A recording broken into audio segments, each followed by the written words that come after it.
राधा वल्लभ श्री हरिवंश। श्री हरिवंश। महाराज जी सफलता क्या है? सफलता का मूल मंत्र क्या है? क्या हमारी मानी हुई मान्यता की पूर्ति ही सफल? मनुष्य जीवन के बंधन से मुक्त हो जाना सफलता है। ये जो मनुष्य जीवन है, मना कष्टान इंद्रियाणि प्रकृति स्थान कर्षति, जो मन 5 ज्ञानेंद्रियों के साथ भोगों में जा रहा है और भोग हमें परास्त कर रहे हैं, इससे मुक्त हो जाना। जो हम जन्म मरण के बंधन में विवश होकर जा रहे हैं, इससे मुक्त हो जाना। काम क्रोध लोभ मोह मद मत्सर, इन पर विजय प्राप्त कर लेना। तो ये मनुष्य जीवन के बंधन से मुक्त हो जाना, भगवान की प्राप्ति करना, ये सफलता है।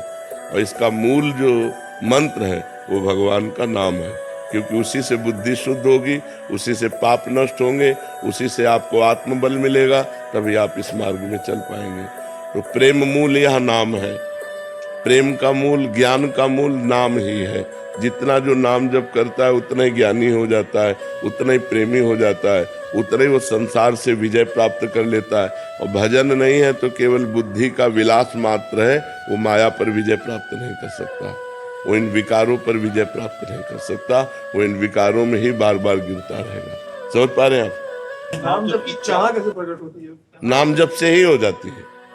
जब हम बार बार नाम जप करते हैं तो हमारी चाह भी नाम ही प्रकट कर देता है। नाम जपने वाले को कुछ भी और अन्य साधन की जरूरत नहीं, वही चाह प्रकट कर देगा, वही रुचि प्रकट कर देगा, भगवान के मिलन की चाह पैदा कर देगा, भगवान को मिला देगा।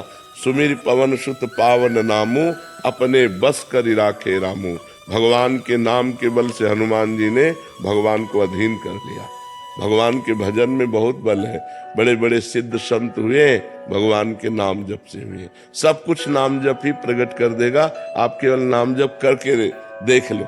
इस जन्म में एक नियम ले लो कि मैं भगवान का नाम जप नहीं छोड़ूंगा, फिर आप मिलना, देखो आपका परिवर्तन कितनी जोर का होता है। सब ठीक हो जाएगा, सब ठीक हो जाएगा। अरे समझो, हम बार बार उदाहरण देते हैं कि जो राम नहीं कह पाते थे, राम राम नहीं बोल पाते थे, वो मरा मरा उच्चारण किया। वो इतना बड़ा ग्रंथ है वाल्मीकि रामायण, और संस्कृत से है। आप सोचो, उन्होंने संस्कृत से हमारे इतिहास की रचना कर दी और ब्रह्म ऋषि पद पे पहुंच गए। कोई दूसरा साधन नहीं था, केवल नाम का साधन था। केवल भगवान के नाम से ध्रुव संगलान जप्यो हरि नाऊ, पायो अचल अनुपम ठाऊ। ध्रुव ने ग्लानि युक्त होकर, माता ने तुम पिता के सिंहासन पर बैठने के तब अधिकारी होगे जब मेरे गर्भ से, जो भी माता थी ना, उसने 2 पत्नी थी, सुनीति और सुरुचि। तो सुनीति के बेटा थे ध्रुव, सुरुचि को अच्छा नहीं लगा, तो ध्रुव संगलानि ग्लानि युक्त होकर भगवान का नाम जप किया तो अनुपम ठाऊ। आज भी जो ध्रुव को पद मिला है वो किसी महात्मा को नहीं मिला। 5 वर्ष का बालक ठान लिया नाम जप, भगवान की प्राप्ति कर ली। प्रहलाद जी ने नाम जप के बल से बड़ी बड़ी विपत्तियों को पार किया। तो हम नाम जप करें, नाम जप में बड़ी सामर्थ्य है जी।